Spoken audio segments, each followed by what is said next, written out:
Replay analysis today. We got 2 games, both Team League. It's been a few weeks, so good to get back on stream and put a little content out there. You know, when you watch these replays, there's a lot of things you can focus in on, and there's a lot of things that most of us regular players can do to improve our play, mechanics, builds, map awareness. We're really going to try to hone in on is decision making. Anytime you're in a hero's game, whatever you're doing should have a goal to it. Getting a merc camp, clearing a wave, an objective. And if whatever it is that you're trying to do, let's turn the volume down. Always the volume is too high. It is down though, so it must be just my headset. Anytime you're doing something and your probability of success is low, it's probably not the right decision. So if the enemy team is going for an objective and one of your teammates is down, going to contest that objective 5-on-4 has a low probability of success. It's probably not something you should do. If the other team has 10 and you don't,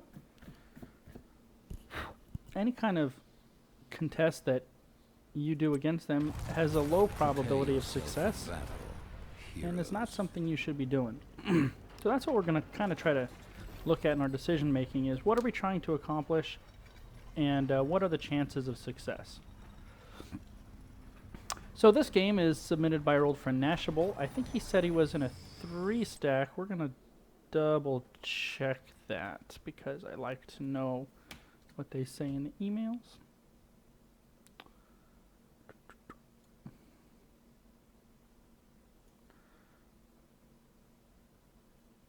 So Nashable, Penguin, and Conrad are our 3-stack, and this was a mixture of bronze to plat players, which is a little bit interesting. So we have Nashable on Morales, we have Penguin on Vala, and Conrad on Chromie. So our 3-stack is the entirety of the backline. Chromie is very good on towers. It's probably her best map because the battle begins. Certain of these shrines she can almost channel indefinitely. 5, 4, 3. But having a Vala and a Chromie on the backline is really squishy backline, so they really have to rely on ETC and Brotos on Alarak to really keep them safe. So they're relying on the 2-stacks they don't know to keep them safe. So look at how far forward ETC goes out there.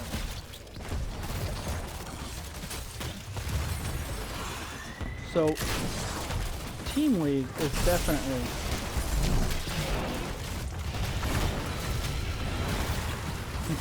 Team League is definitely how Heroes was meant to be played. Nice job, Nashable, saving ETC from himself, and you weren't able to get Alarak. Only so much you can do there. Something to keep in mind with a Raynor on this team, a Raynor with a Jaina and a Leoric, once he hits 16, he is going to do a ton of damage. So you guys really need to keep that in mind. A Raynor with Executioner and so many slows.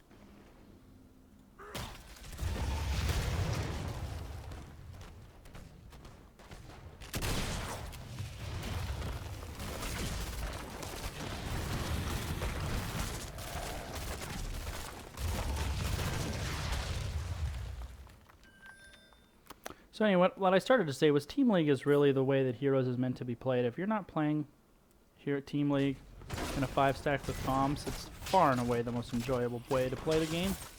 Highly recommend it.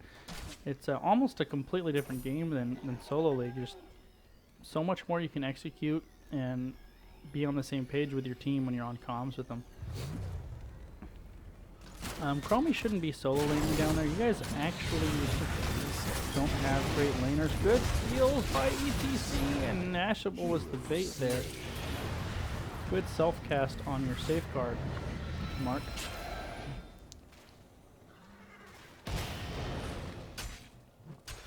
So one of the places Chromie can poke from, and it looks like Conrad is going there, these top ones can be poked safely from here and down here both.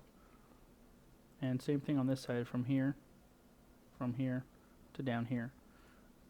So if you want to secure this one, that's not a bad place for Chromie to be.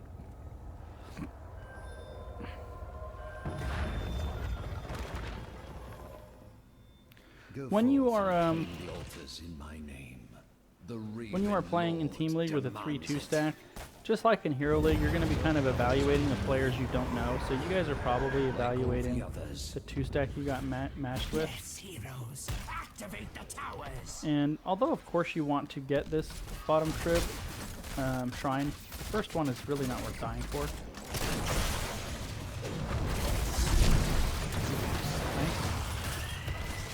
That's when Raynor needs to learn that you can't damage through the Morales healing beam. Oh no! Oh my goodness, those red life bars are so low and so are yours. Oh, you need to save Penguin! Oh my goodness. So this is one of those things, oh man, where this engagement is really questionable, except for they're so low, yeah. Normally I wouldn't, I would think engaging 5-on-4 like that is not a smart thing, but they were so low. I actually think it was smart to engage into that. However, you've got to drive them off before you channel. And now your healer is out of mana. And at this point, I think the opportunity is lost. Now the opportunity is definitely lost.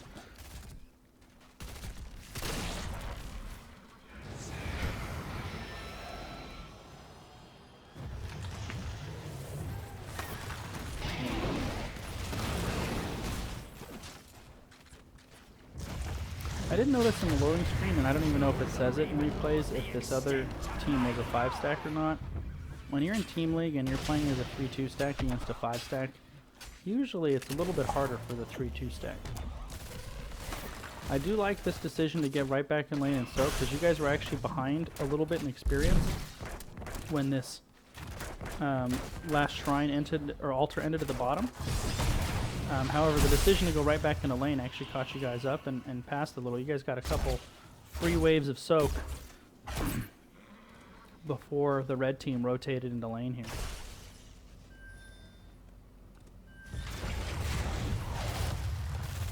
Conrad, nice job in hitting most of his skill shots.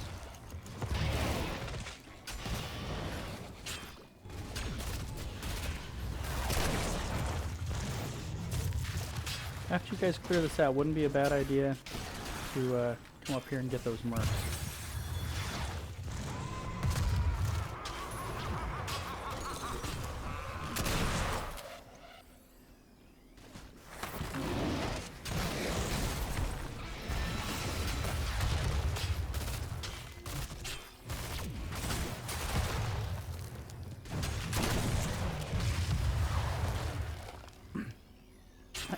Watching this ETC, he seems a little overly aggressive from what I've seen. And if I were on your guys' team, that's something I would be noting as watching this ETC, is that he's a little bit overly aggressive. Oh, that's a bummer. So now with only 4 people, you guys have to really be content to split these. You should not be trying to get the other one at all. You should just be trying to get your own.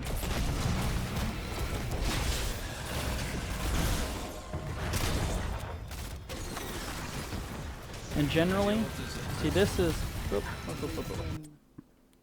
generally you want one of the backliners to channel so the frontliners can hold this down. You don't want Morales and Chromie trying to create the zone here. You want Alarak's hit points up here. So if you can, try to have a backliner channel and the frontliners hold the line. This red will be mine, and mine Because once alone. ETC left there was nobody that was going to scare our team off. So that's fine. You guys were down a man. Splitting is fine. And this is the ETC aggression I was talking about. Look how much free damage he just took with that power slide that didn't really accomplish anything. In order to heal that up, that's resources, you know, Morales' mana, his cooldowns on his self-heal. Nice job, Conrad, of almost picking off Jaina.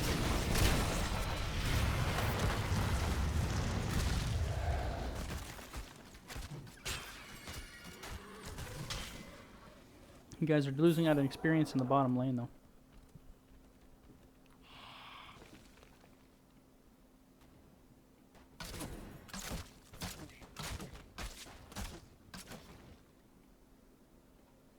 So far this game, you guys have not attempted to even take any single mercenary camp. Somebody just pinged it, so that's good.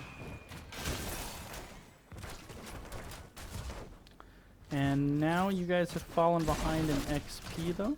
And the reason this is not a great time to do these merc camps, though, is there's still mercs pushing in the bottom with a Sylve and Sylve. So you're getting free push to the other team. By choosing to do the mercs now. I would have eliminated these ones first and tried to push them back before doing it. Yeah, now exactly. ETC has seen they're overextended, so I would like to see you guys... Oh man, the mercs are so close, but still, you guys down here with them. They have 10, you don't. This is one of the very few times it might be a good idea to engage 10 without, because you could be 4 on 2 and they're really overextended. And they're both squishy heroes as well.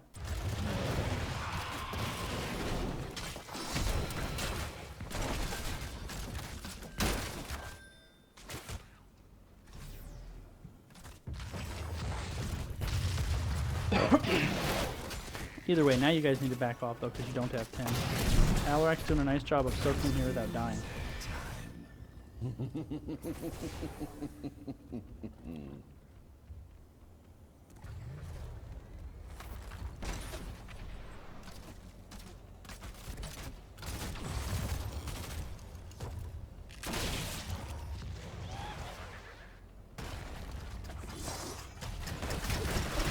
Nice, Chromie. That's exact. And you know what? That's why Temporal Loop is so powerful, and you timed that perfectly. You exposed and executed Jaina right as the objective was popping. So really well done by Conrad on Chromie there.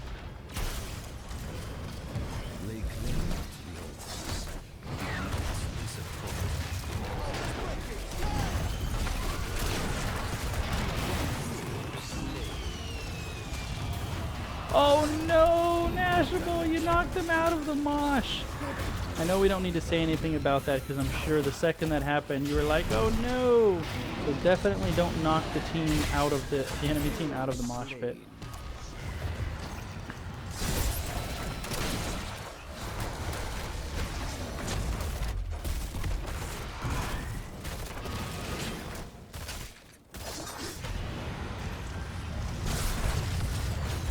Oh no.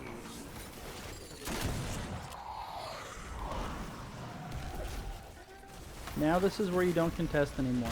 You guys absolutely cannot contest, and that was a mistake right there. ETC might keep you guys alive, but this is one of those times where you're not going to get this, so go do something else. Just move around the map. See, Vala's already got it. She's already on, putting pressure in the mid lane.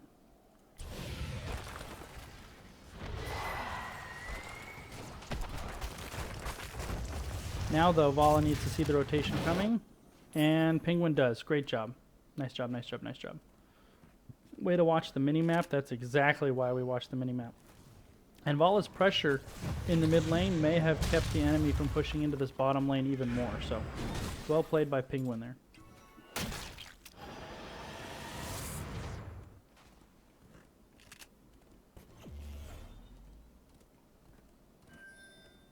And obviously your stim drone target is only Vala.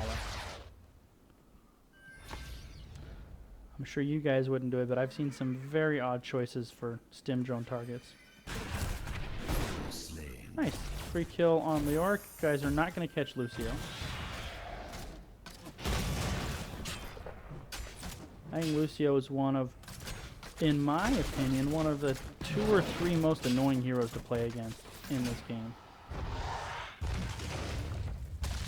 Right up there with a good Valeera.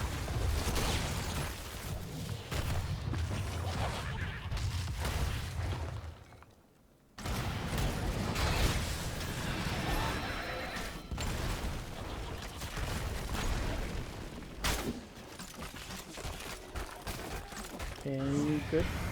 Here you go. Ooh. Not sure what you were doing there, Mark, but don't want to aggro that boss and eat that damage. The altars rise again. Misclick maybe. Alright, so let's get everybody rotating together. This is a really close game. Even talent tiers, even kills. Very close in core health. The only issue we see here is this divide between the two of you guys right there. It looked like Leoric was going to try to dive in there. So make sure you don't get caught in front of your front line. There it is. Let your front line be in first. I don't know where Alarac's going. Maybe to tap. Okay, he is. So you guys really want to wait for him. An unassisted Jaina Ring of Frost hits only one. The Wailing Arrow hits only one. However, I want to look at that again. Because what I think happened there, ETC did not realize that you guys were being pushed back by Jaina. And he just went really far forward. Let's take a look again. Be swift. So Jaina is one of the heroes that you will see flanking a lot because of her Ring of Frost and that she can do so much damage in a short amount of time. So she'll move into a flanking position, blow her combo, and then withdraw. She doesn't need to stay there. If she gets a good flanking position, she can do her damage quickly and then get out without having to stay in an exposed position. So a lot of Jaina players like to flank, as this one does. And he tries to set up an unassisted Ring of Frost, which is definitely difficult to do, right? I think it only catches one, but look how far out forward ETC is from you guys. And this is actually, I don't think, I lied. I first thought this was that ETC was too far forward. This is a split engagement, so we have two heroes on blue shooting over here, a couple others focusing here, but you have the entirety of the red team is going to blow up ETC. So this is just a matter of target focus being better on the red team.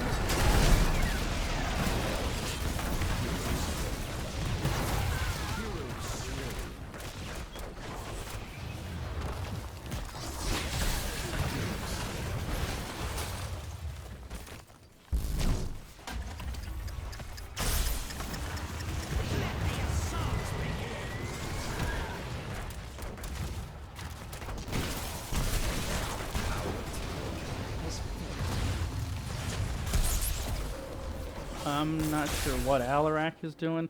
And the problem is, if he stays there too long and that fort pops behind you, you guys really have nowhere to go. So you cannot stay down here. Use it well. What? I mean, I could do that. I've opened my tunnel as well. So tough engagement. Towers of Doom is the comeback map, so nothing to get stressed over.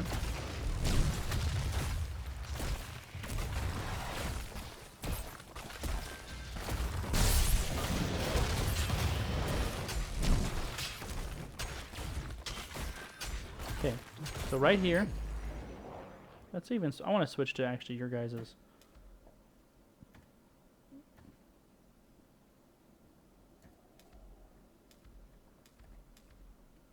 Okay, so this is Blue's map. Once you guys see them coming in hard here, with Vala nowhere near you, that's one of your primary damage dealers. You guys need to just leave.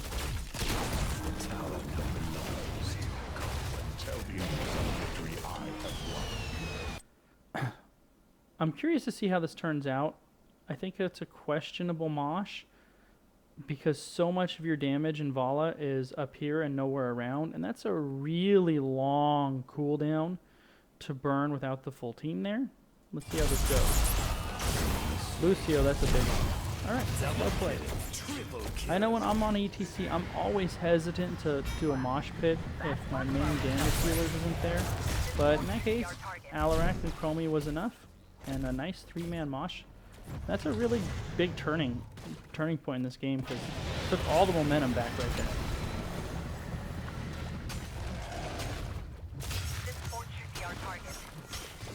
And I agree with your call here, Mark. I think the call is to get this fort, but you guys can't do it with just the 3 of you. So once they show, don't show, now the opportunity is probably gone. The altars rise. I was just going to say, like, right before that happened, he was clearly posturing for the entomb, and that was on ETC to go back and peel for you. So, tank players.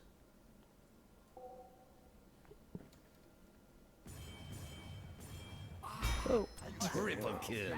okay. Down here. Okay, tank players.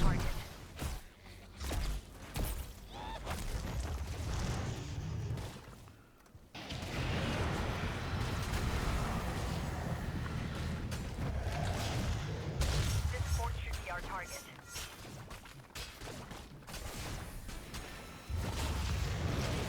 Upgrade complete. Okay, right. So now, at first he was low on health, so he wanted to get himself away. But once he gets to about half health, just watch Leoric and read his body language. He is either waiting for Entomb to A, come off of cooldown, or Jaina to get close enough.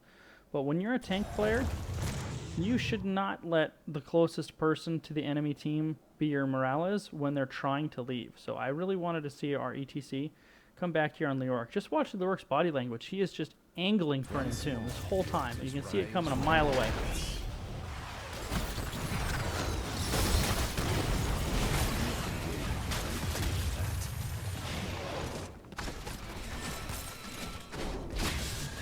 Yes, slay them.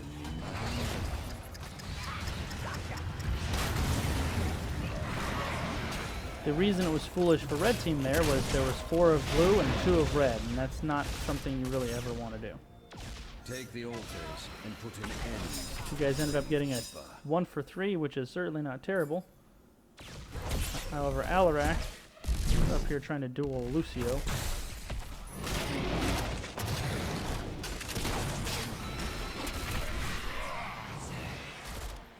Yeah, this is about to be a 2-on-2 down there.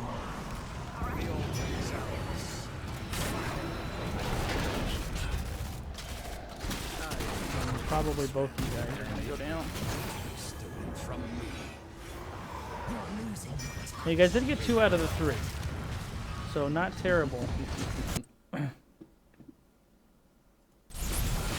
was a nice dive by Alarak, and he just basically single-handedly turned that fight around. With ETC's health, you guys weren't going to engage onto that, and Alarak just... There's a man amongst boys there. This game is very chaotic. Both teams just kind of seem to dive in there almost one-on-one-on-one. And I know we said only on Vala, but she's dead. That's not a bad decision at all on that stim drone. Mark, nice job. Look at this. People just keep dying and then trickling in and dying and trickling in. Double kill. See that hero? Let's take him out. Alarak MVP this battle right here, 100%. Alarak's really made this battle. Now get aggressive on him. If you're, anytime you see a Leoric miss his Drain Hope, get up on him.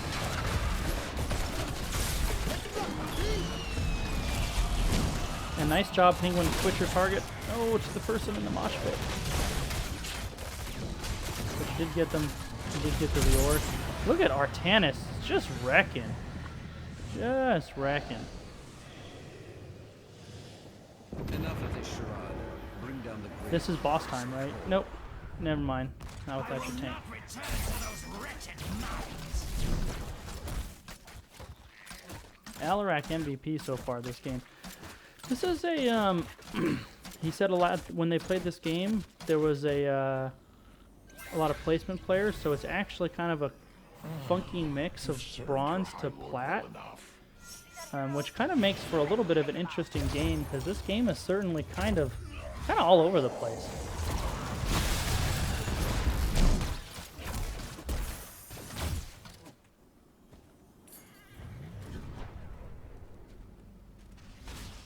I like the camaraderie there. Alarak saying, now this is a very aggressive and very dangerous call. Doing a boss call with all 5 members of the enemy team alive on the same talent tier right when they knew you were at the boss and your tank isn't there is very dangerous. The other thing, when you're... so what Nashable is doing here is called anchoring. It's when you stand somewhere to catch the enemy team in vision, but you don't want Morales to catch the enemy team. Then that's not his job. In this team, it's either ETC or Alarak's job to anchor. But since ETC isn't here, Alarak needs to tank. What's going to happen if all 5 of the enemy team come out of the bush right here? He can't get away very easily. Also on bosses, you always want to have your frontliners, in this case Alarak and ETC, on the aggressive side, which is right over here. And you always want the backliners on the conservative side, which is over here. That way, if the enemy team does invade, they hit the front line first. You don't want them to hit your back line first. I really don't like this call.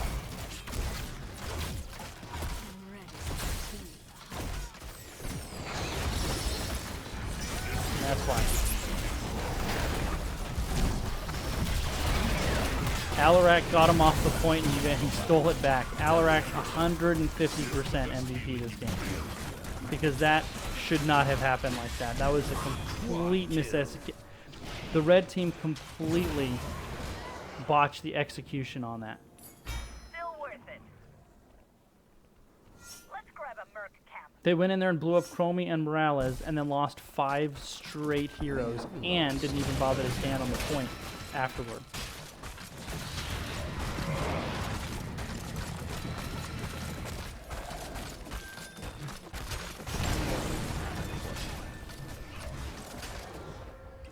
The altars are rising heroes. To be ready.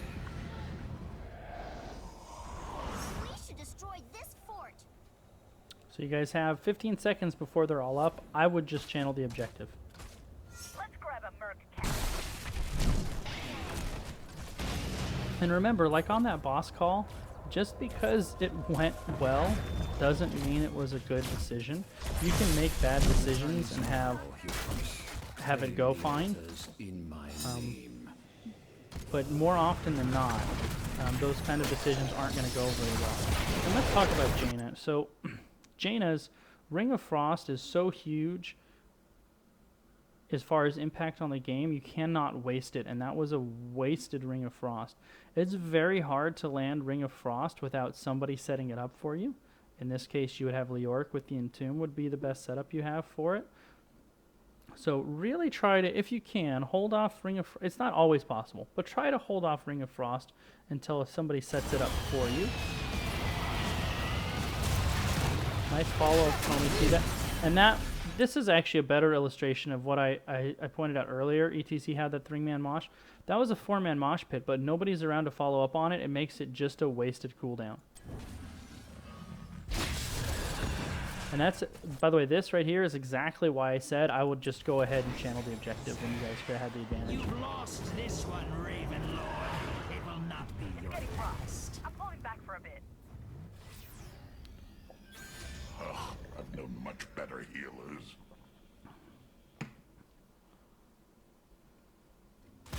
Once again, okay, I started off when I said the replay. So every time you make a decision, you have an objective. And Mark as Nashable and our Brotos on Alarak, the MVP of this game, their objective here is to try to save this bottom fort and relieve this pressure. What are the chances of that 2v5 though? The answer is pretty low, especially 2v5 with the Sylvanas to shut down the fort. Very, very low that they're going to be able to accomplish their objective here. So instead, they should be doing something else. Up here, helping Chromie take this back.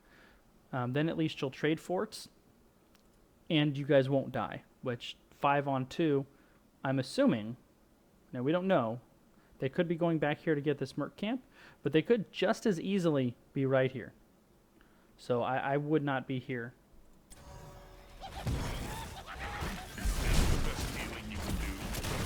Now they've got that Merc camp, they are 100% on their way. And Alarak going a little crazy. And that was probably a wasted cooldown on the stim drone.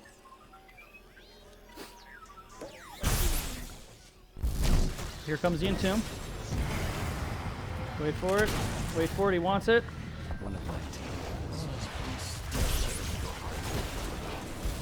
There it is.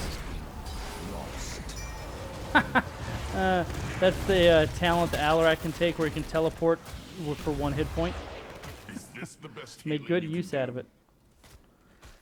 So, I mean, let's look back at this decision, right? So, Alarak and Morales didn't die, and everything down here went as well as it could have possibly gone, and the fort still fell. But it could have gone really badly, and those guys could have I died. expect you to defend our forts. So what you do not want to do is you do not want to split engage. You don't want Alarak coming from one direction while the rest of you come from another. You don't want to have this terrain between your two teams here. So that's something you want to be very careful of.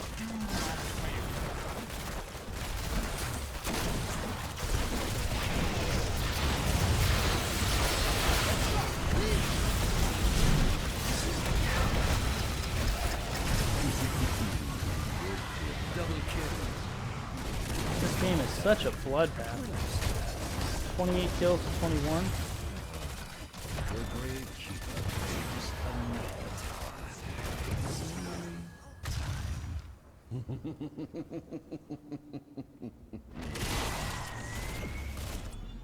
The correct decision for red team here is to come up and take this top tower and then channel both. Actually, not even. It's channel both and the game's over. They already have 6, so just channel both and the game's over. So you stack the whole team here except for 1 on this side to channel. There's really not anything Alarak can do about it.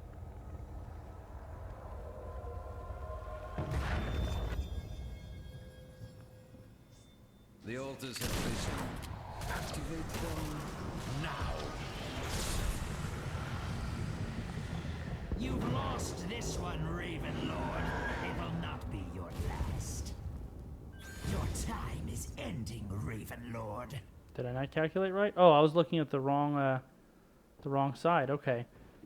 Now they need to come up here and get top will end the game. Or if they walk both mercs in, that will end the game too. I was looking at the wrong side. Okay, game not quite over yet. And even though it seems counterintuitive, the right move for Alarak there was not to die defending those because the game is still going. The only time you have to die defending is if the game would be over. The game would not be over. Alarak was not going to defend those, so he made the right decision by letting them channel those talents and keeping the game going.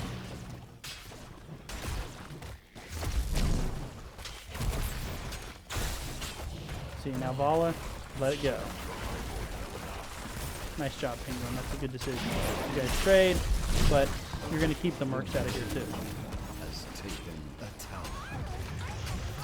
This tower shall serve. Oh, this game goes on for another 4 minutes. Very interesting. Nice heal, baby. The tower is mine. As it should be.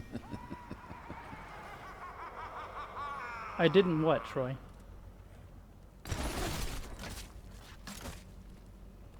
Gotta defend the boss. That's the right call. Don't start it. Oh! Oh, oh, oh, oh, oh, oh. This is such a great illustration of what I criticized blue team for earlier. You cannot start the boss when all 5 members of the enemy team are up. On even talent tiers, you can't do it. And this is why. Because blue team just stormed in here and crushed. Right? Now, what red team should have done is they know blue team has to come up here and check boss. I would have bushed it. Would have absolutely set the trap for the bush there.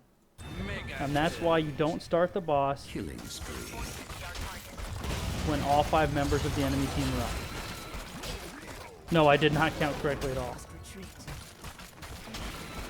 That's why it's called a throw pit. Don't start the boss when all 5 members of the enemy team are up. Exceptions to every rule, of course, but generally speaking, that's not something you want to do. This fort must be destroyed. Yeah, you guys have 25 seconds. You can get all of these. Yeah, absolutely don't channel. Still 20 seconds before they're even up. And look at how low this is.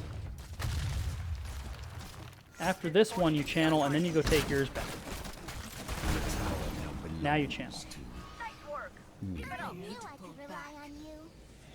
You guys need to go take this top one, though. Get those free shots. This will be more Gravekeeper, like all the others.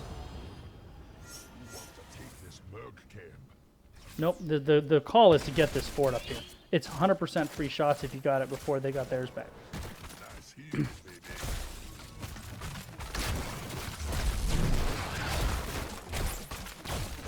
This tower shall serve the Just another couple seconds sooner. one of my towers has been stolen.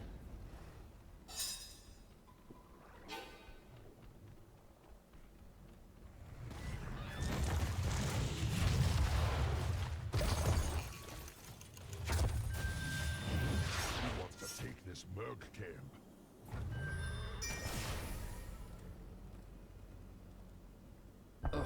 The Gravekeeper has taken a tower.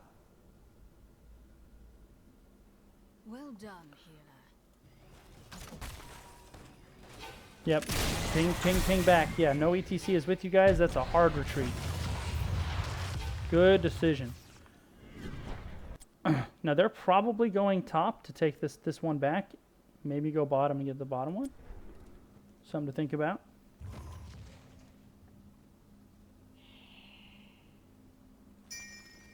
This fort should be Yeah. our target. A tower has been lost. Probably can't do it now, though.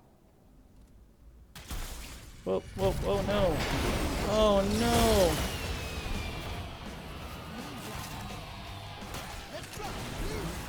Now, if ETC gets away, that was a good mosh pit. Only if he gets away, though.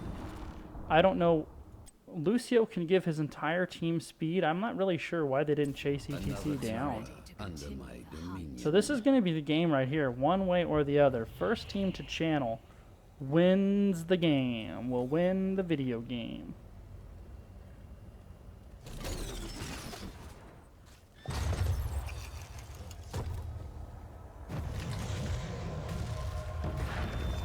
It's going to be a race. Who clicks it first? Take the altars and put an end to the Gravekeeper. Nice. Oh, wow. Well, Leoric's definitely going down. Well thought. Oh, ETC sacrificing himself. Oh my god, what a mess. They got bottom. I think they got bottom. Wow. That was a that was an entertaining game, if nothing else. Alarak for sure MVP that game. He during the middle part of that game, yeah, definitely. He crushed it for sure. That was a great game, Mark. Enjoyable for sure. We do have one more that we're going to do here. And according to the email,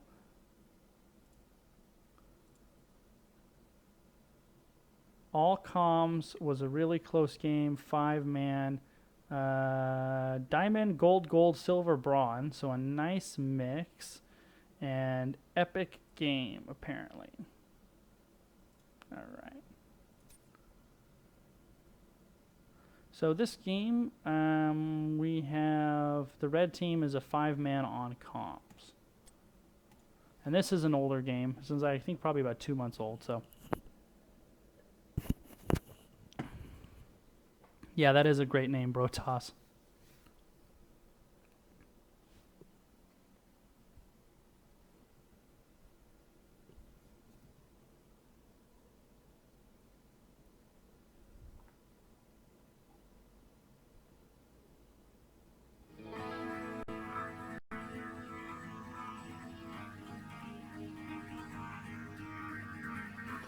All right, so let's look at these teams. Dahaka is really good. Might be favorite game of Heroes ever. Oh, that's high praise. Initialization in progress. Okay, so take a look at the. Advised. So Tyrael here is an interesting choice because usually Tyrael has a dive buddy, like a Kerrigan or Sonya, somebody that he's going to put a lot of pressure on. He really doesn't here. So our red team, which is our hero team, Time remaining.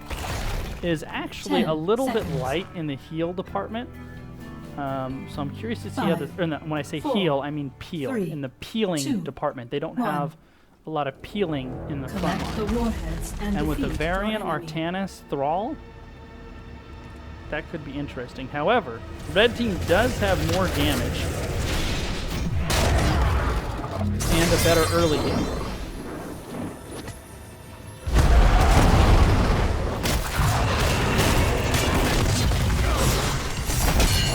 Zavala and Gul'dan are going to output more damage. I think the two highest damage heroes in this game should be Zavala and Gul'dan.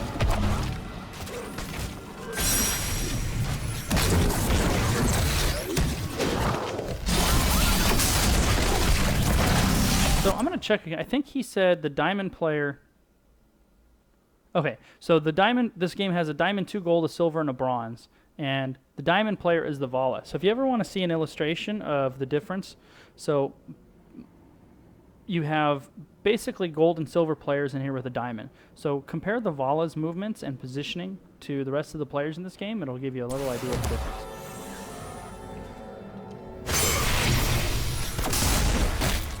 So Gul'dan will crush Varian in the top lane. And Dahaka Falstad, that's actually a matchup Falstad can struggle with, although if he stays in the Dark Swarm, that's not going to work. So they're looking for a swap here with Artanis.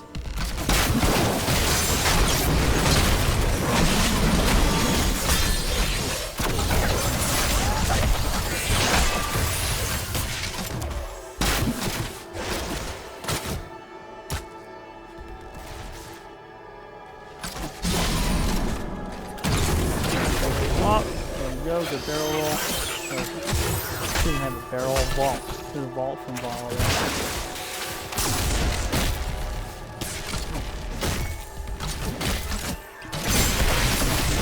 Prepare for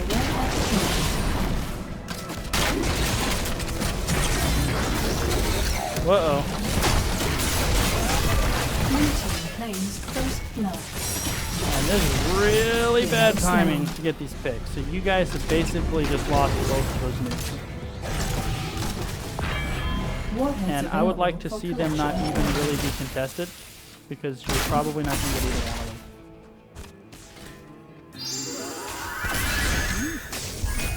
Not if blue team just ignores them, I guess. So Troy doing a nice job of bullying Falstad on the bottom there. That's not an easy thing to do. A good Falstad player will poke you away.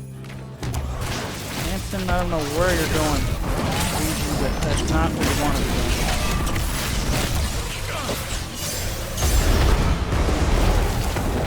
You guys should be able to secure bottom here. And you guys will probably end up trading.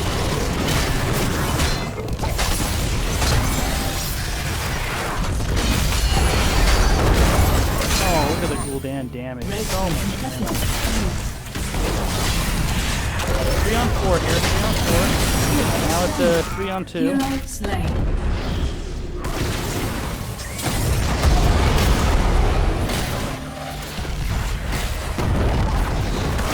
I mean, that's you don't normally want to do that, but that's a really nice job of fighting down a person. It's not something you really normally want to do.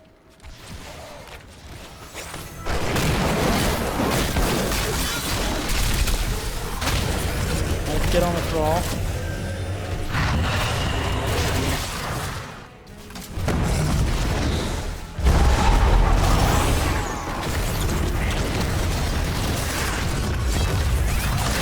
Remember, when you send Artanis, you can't proc the shield with his basic attack. Well, this is turning into a full 5-on-5 brouhaha right here.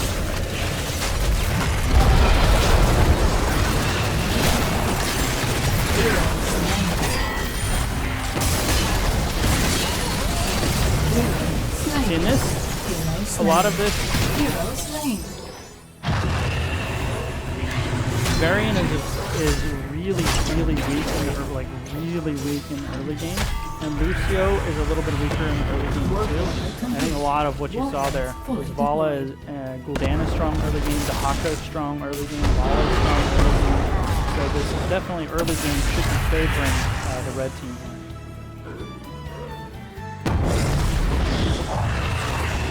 Okay, well, we can fix that. Oh, I don't know why it didn't adjust on this one. Holy moly. There we go. Try again.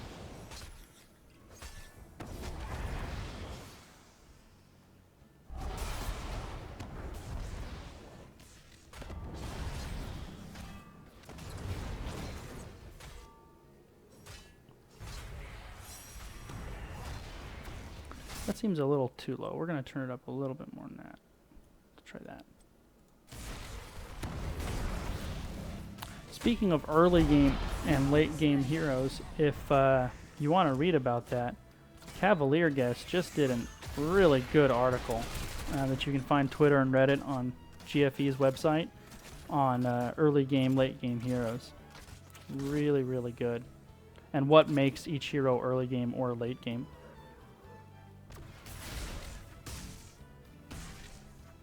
I really like this pressure in the bottom lane. Completely unresponded to from blue. And Lucio being very silly. Red team has destroyed a fort.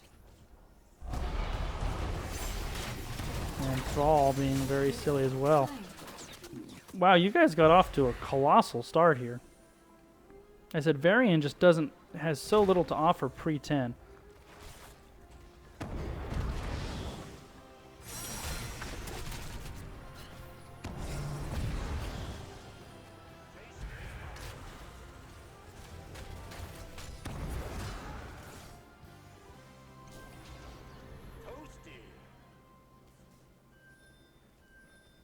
Early boss call.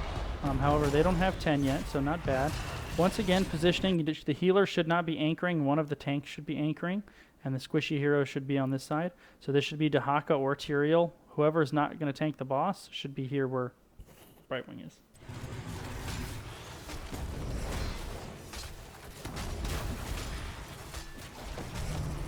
See now, although you have vision on everybody, so there you go. That's what you want right there. And this is exactly why. Grab that false. Grab him. There you go. Nice.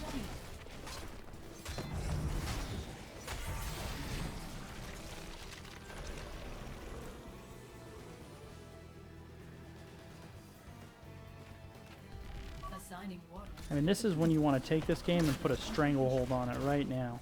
Get both of these. See, now what I would have liked you to do, Troy, rather than going to... Oh, no, there's 4. My mistake. I was going to go all the way to top to where Varian is, burrow up there, and contest that one. But if you guys get 3 out of 4, that's perfect. You guys are getting greedy, though, because you're posturing for all 4 of these. Warhead deployment complete. Collection is advised. Once again, blue not really contesting it. I guess they just got 10. Giving up 4 nukes and a boss 7 minutes into the game, though. That's brutal. Warhead collection complete. Preparing for next round. On Warhead Junction, if you can, you want to try to avoid using nukes on the middle lane because bosses push on the top and bottom. So that's where you should try to use your nukes if you can.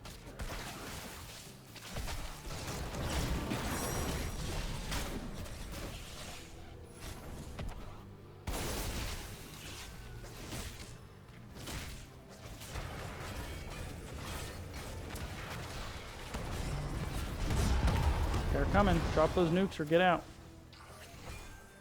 Red team has launched Using isolation. I almost always go adaptation with Dahaka nowadays. I just, if you miss the skill shot, it just feels so bad.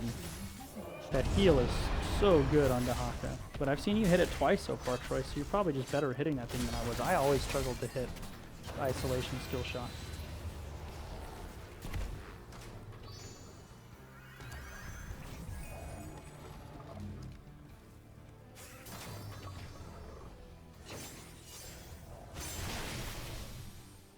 And then remember, anytime there's a Tyrael on your team, I would assume he goes Holy Ground because there's no reason why he shouldn't. You guys get a big power spike at 16 because Holy Ground completely changes how Tyrael plays the game. In my humble opinion, Holy Ground is the single largest or most impactful talent that's not a level 10 or 20 talent. Holy Ground is so good.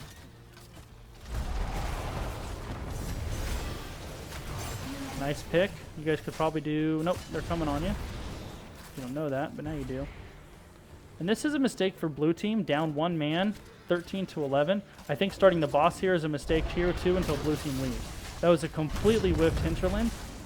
Anytime you waste a high cooldown heroic, that's another reason not to fight. So now blue team is down Thrall and Hinterland's Blast and a talent tier. This is not a fight they want to take.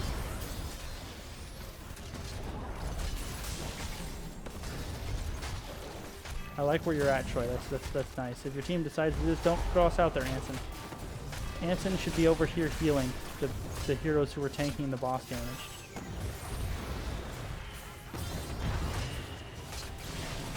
This is such a greedy call. Oh, that feels bad, missing that tongue. See, now you're going to get invaded on. It just took too long for this to develop.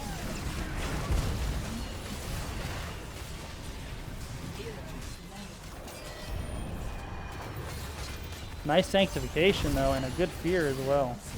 Didn't matter.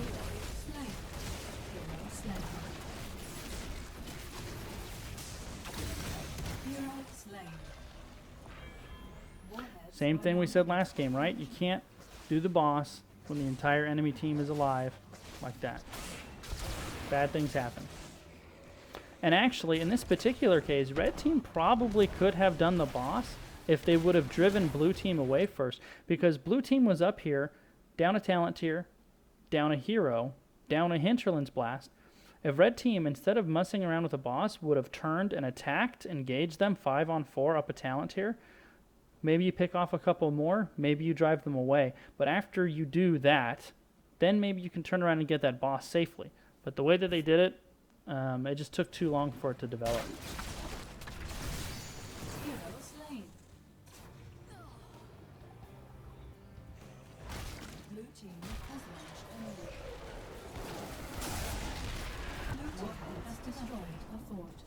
Red team has destroyed a fort. So now that big early game lead you guys have squandered away in a boss throw.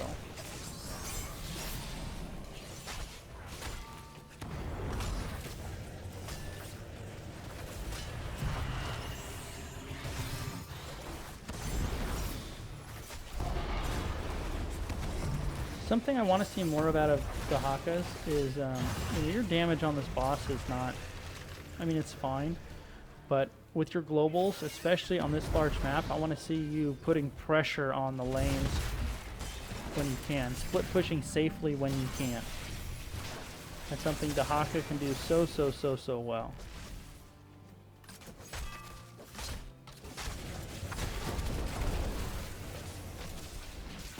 Especially, you guys got double globals, too.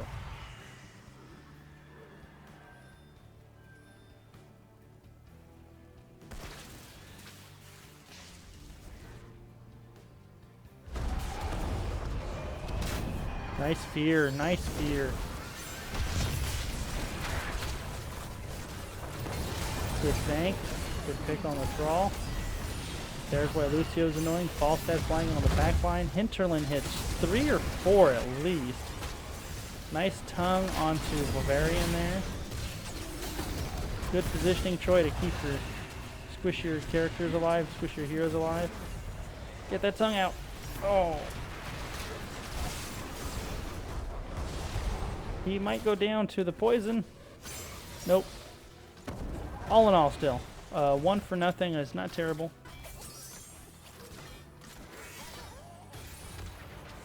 See now, like right here, right after a win team fight, burrow bottom, burrow top, push out a couple waves, and join back up with your team. This map is so big, you can put a lot of pressure by doing that. Oh, Anson is done. Don't go in there, Troy. Anson is dead. You are not going to save him.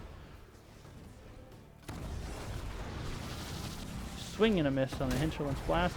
Hinterland's Blast is another one of those heroics like Ring of Frost where you should try to get it set up for you if you can, either with a narrow corridor like he did earlier or a variant in this case.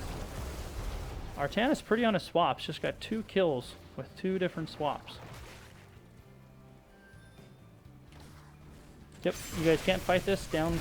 Well, you just got 60 now, but down 5-3 more importantly. Yep, and that's why. I see so much in my Hero League game just fighting outnumbered. That's not a bad tongue. So many times people take fights that they're just not gonna win. See, once again, whoa. 1, 2, 3, 4, 5. 1, 2, 3. Why go there? Go do something else. Deployment complete. The warhead is ready for connection.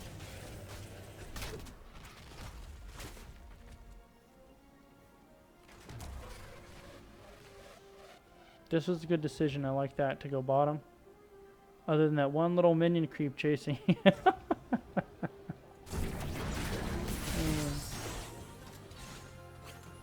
If you guys get a split out of that, that would be huge because you started down 2 people.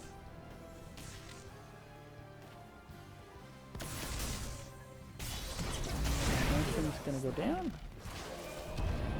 Good fear to get that thrall, get that thrall. Nice tongue. Good follow-up on the fear. Even that, got that. Now you've got, okay, now you have Holy Ground. You guys need to be aware of that. You have Tyrael coming into a flanking position.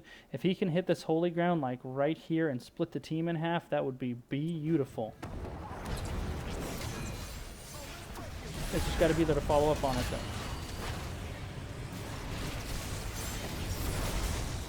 Sank, no, Sank isn't up. Blow up on them all.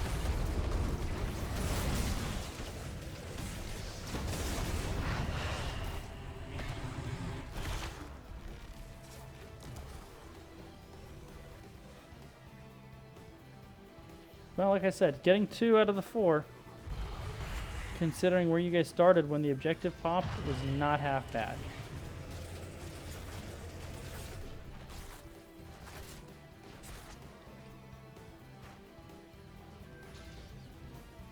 Did he not take Holy Ground?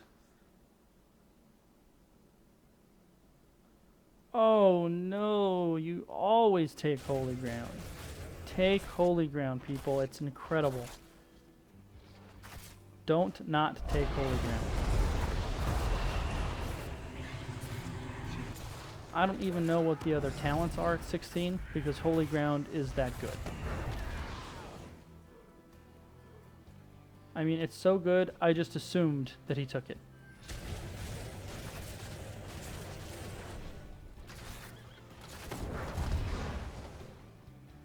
You know what we're going to do? We're going to go back on our own vision. I did that before and I want to do that again. Okay.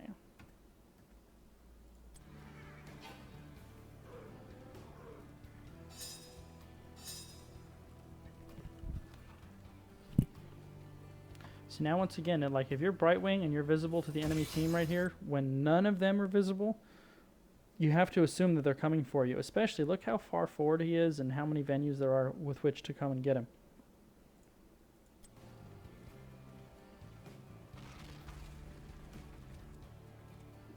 See, now once they show at bottom, then Brightwing can get up there again. It's only when they're not showing that you got to be careful.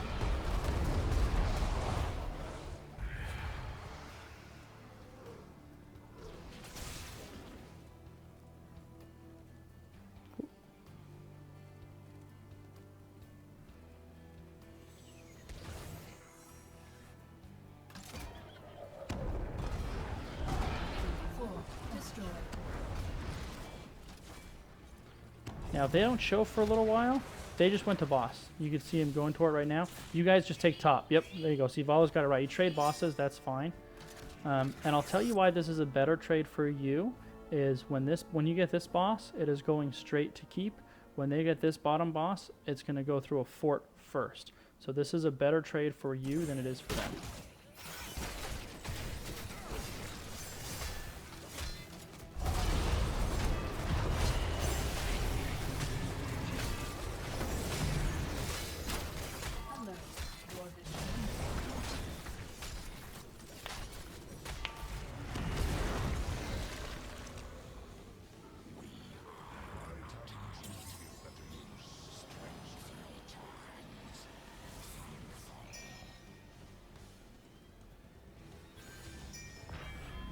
Warheads deployed. Form an order Oh, of that battle I think that was maybe a wasted burrow. Oh, nope, not if you kill Varian. Shows what I know. Nice job. By the way, Holy Ground there would have secured the Varian kill faster.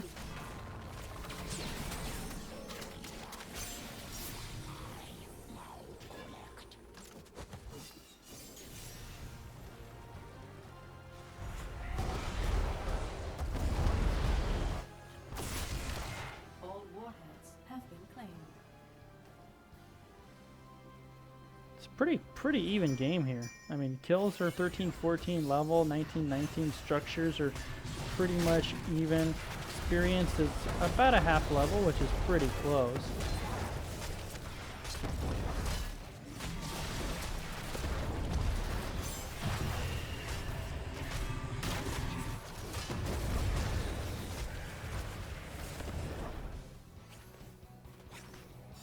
Once again, Brightwing needs to be very careful. The entire team was just right here. Anytime you don't see the enemy team, just assume they're coming to kill you. That will, if you work with that mentality, you'll get picked off a lot less often. By the way, this right here, because they were actually party bushing you here, that's when Tyrael should be throwing his Q in the bush right there.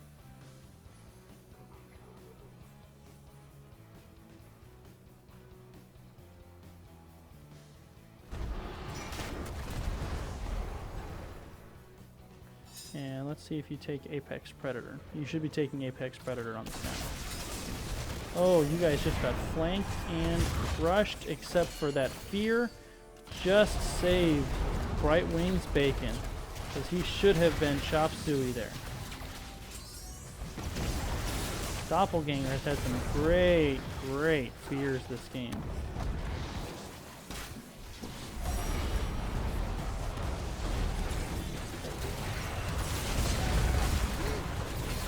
Oh, don't run. Yeah, there you go. Run into the holy ground, not out of it. Or the sanctum. So many people run out of the sanctification. Oh, how depressing. A hard-fought battle. Did you go Apex?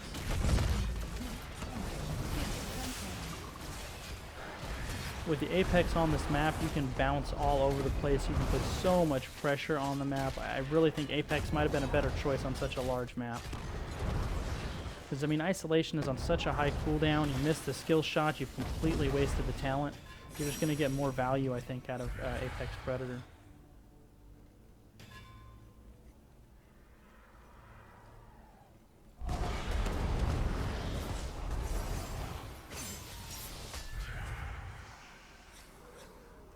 I'm not sure what blue team is doing here, but when they killed everybody, they had 3 nukes. That should have been a keep 100%. They might have been able to end on that, maybe. But blue team completely wasted that opportunity. They did get a, nope, they didn't get a keep. They still didn't get a keep. Blue team really wasted that opportunity there. Update. Warheads have been deployed. End update.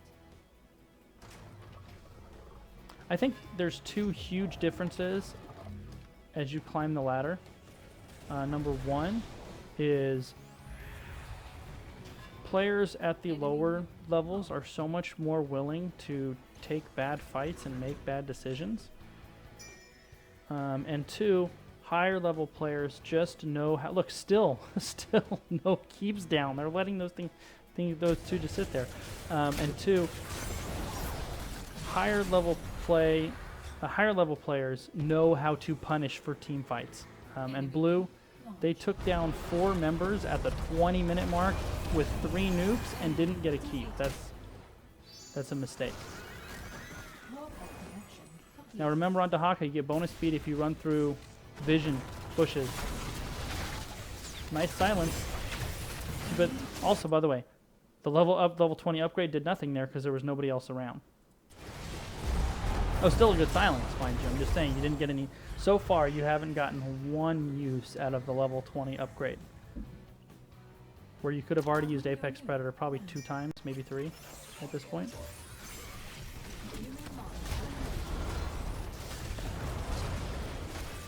This is a good decision by Falstad, and you guys should just ignore him and get top keep. Because you guys are in a position to end here with 2 members down. if you play it right. If you get one more pick here, you could maybe end.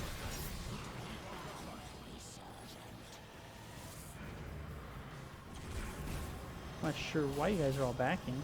Thought you could have gotten more done there.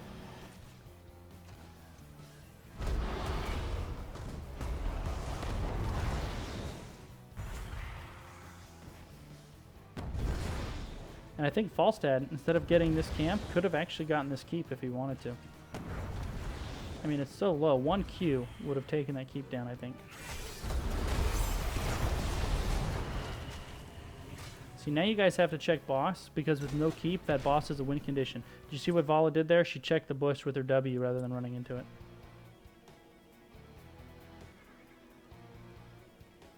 Now, if they show top, you guys can do this boss. See, now they're showing bottom. I don't think you can do the boss. You can bait the boss, but I don't think you can do it. Yeah, I really like the retreat pings there.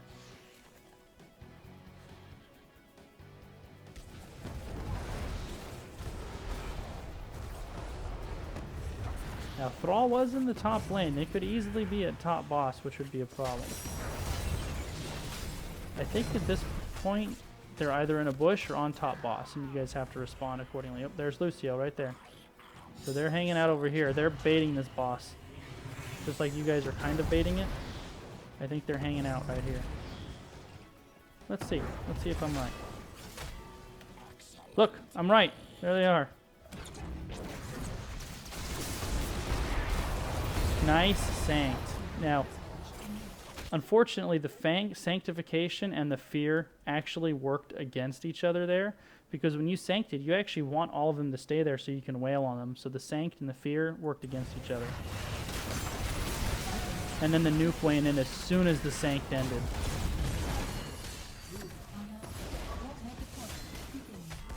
That's a bummer. That's why you check bushes with skill shots and not your face. Now, we talked about not taking advantage. This game lasts another 6 minutes, which tells me that the blue team doesn't do what they're supposed to do, which is end the game. They could probably end the game at level 22. We did an experiment the last time I did this, and it was 4 heroes at level 24. Took them like 11 seconds to get the core 100 to 0. Now, maybe Falstad's a little low here with no healer, maybe. But they also have a nuke. So this is, I think this should be game right here, although Falstad's going to die to poison. Okay, now it's not game, because that was your damage.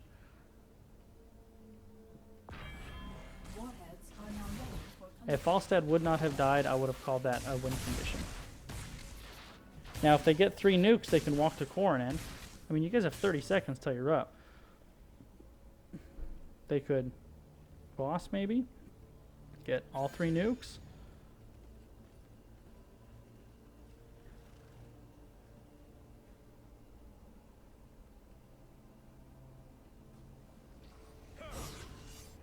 That's a waste of it. Look, this is look at how low this keep is. That was totally unnecessary.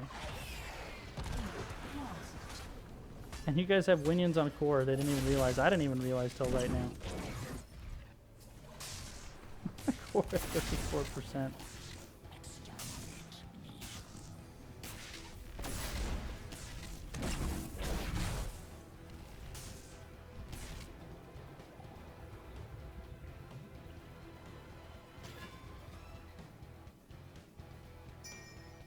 Warheads have now been collected. Someone needs to come. Oh, good, you're coming. Yeah, you need to get in here and tank that damage. I mean, Vala with her self-heal could actually do okay on it, but it's not necessary. Yeah, you guys really want to keep pressure up in that top lane now. However, the whole enemy team is missing. 2 bosses are up. The bottom one is the important one, because that's the one where there's no keep to defend it. Now you guys are probably down 3 keeps, and they're going to run to this bottom one. See, this is a tough spot. Honest. Ooh. Core rush, maybe? You guys burn. Oh, no, they're.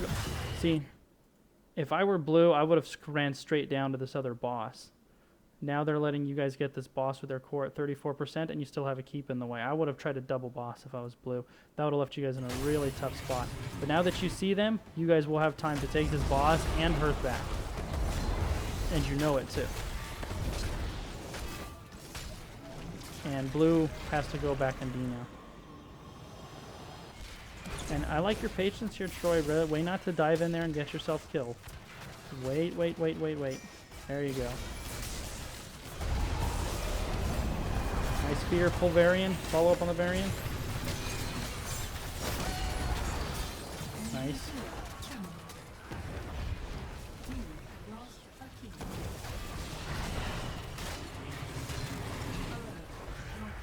Hey, you guys have to be on the boss here real quick.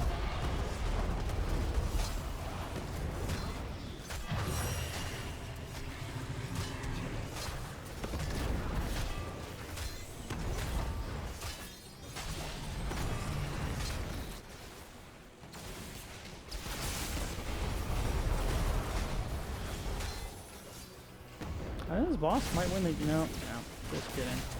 Because their keep is there wailing on them and all. So now you guys are in a tough spot because they still have 2 keeps up and you have 0. So at this point in the game, a core rush is possible at 34% remaining.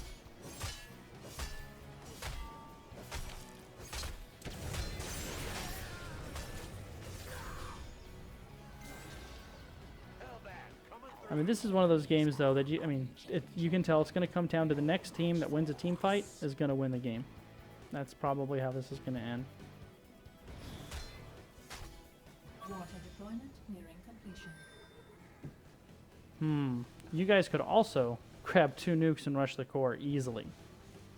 So I would try to... Oh, you guys already have one, too. You guys could almost rush core with 1 nuke to 34%. 2 nukes, you could definitely rush core. And that's why you check with the skill shots in the bush. Tank shouldn't be channeling the tribute. It should be the backline. Nice Sank. That's such a great sanctification. That's game. That should be game. Great fear again. Okay, this is 100% game. Get 2 nukes, rush core. Game's over.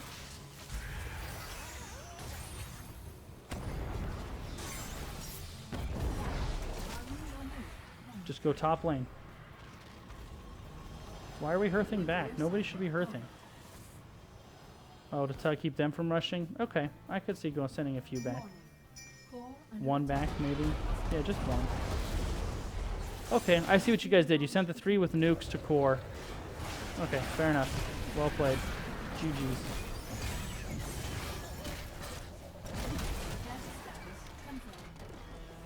Well played. Sure. Victory. Yeah, you know what? That's not a bad idea. If you, when the core is, because you saw what 2 nukes did to that, right? I mean, let's go back. We'll look at it real quick, right? When the core gets that low and you have globals, you can do stuff like that. 30%. Okay, so let's watch. When you guys come in here. Negative. Double kill. Arming your nukes now. My talents would be of better Right. Nuclear silo armed. Okay, so the other issue is the closest you can burrow in is what? Here? So you can burrow in here. So, you know, like for example, let's say they took this bottom boss and you know they're pushing with boss. With the core at 34% like this, you could burrow in and then Brightwing could come with you. And let's see what 2 nukes does to the core at this point in the game. So core is at 34%, 2 nukes, no other damage. So it just took all the shields down and then 17% of the health. I think you guys even finish it before the... Yeah, so yeah, backdooring it when the core is that low is a possibility. For sure. All right, well, thanks for tuning in, boys and girls. I'm off to enjoy some heroes myself. Don't be afraid to hit me up if you see me in the Nexus. And hope everyone has a wonderful evening. Good night.